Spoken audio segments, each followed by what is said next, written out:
Hi everybody. Hang on one second. Mood lighting. There we go. So,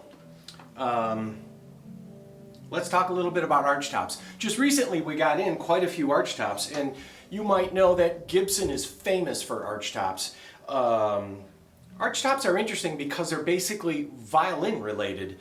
And did you know that usually when you're making an F hole, the circumference of the hole, if you were to put a little piece of tape, is usually equal to the depth of the body?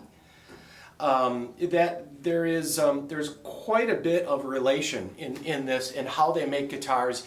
It's not the kind of thing that can be done with replicating tools these days. So Gibson has always made these cello guitars, and they're famous for it.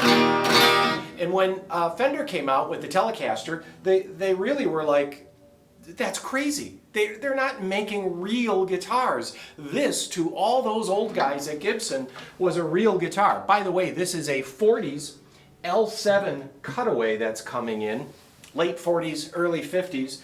But I got in this, and this is why I'm talking about this right now. This is a late 70s, a 1978 Gibson ES-175, and it is laminated where the L7 is a carved top.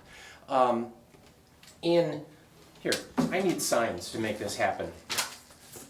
In 1965, Gibson really expanded.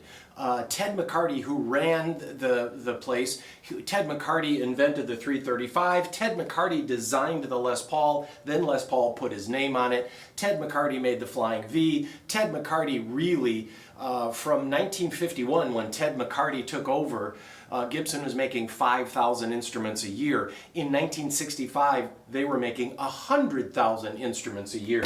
Then Ted McCarty left in 1965, and he bought the company Bigsby. In 1969, Gibson sold, and they sold to this big conglomerate from South America that brewed beer. So they were part of this conglomerate, CL something or other, and then in 1976, in 74, members of that brewing company created CMI or Norlin, right? So they then became Norlin Instruments in 1974, and that's when the factories changed. In 1976, they made an automated factory because the Les Pauls in the mid-70s were killer. So they made these duplicating raves to make the Les Pauls. So in 1976, they moved all solid body production from Kalamazoo, Michigan, where it was since the 1900, down to Nashville, and all the Les Pauls became automated at that point.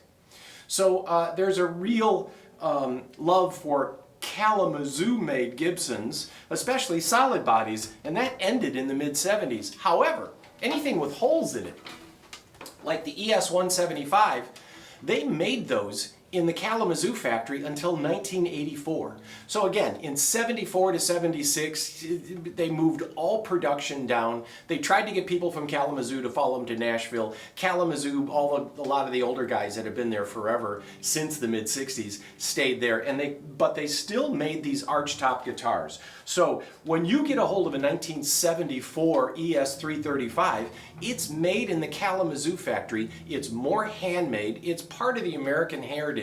They always are made of lacquer. The quality is actually pretty good, but when Norlin took over, they moved the production down for solid bodies, and they continued to make these archtops.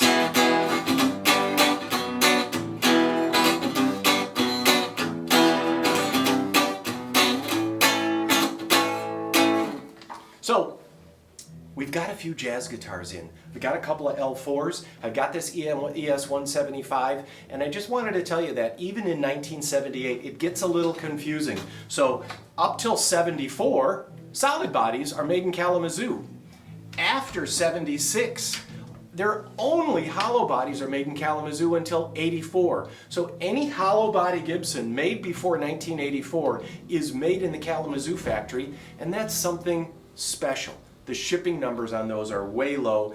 The automated factory really started pumping out guitars and getting them out because that's what their job was, because Norlin was a huge corporation and their number one job was to make money for the corporation. This 1978 Gibson 175 in Nashville is made in the old factory, and we just got it in like moments ago. So there we go. I'll hold this up. We'll add a little mood lighting so this makes it an even better video, and this 1978 Gibson 175 will be on the website soon after we tweak it a little bit. We're always going to put flat wounds on our archtops these days, and a nice set of 12 gauge flat wounds, and you can request any string you want. Until then, have a happy new year, and we'll see you soon.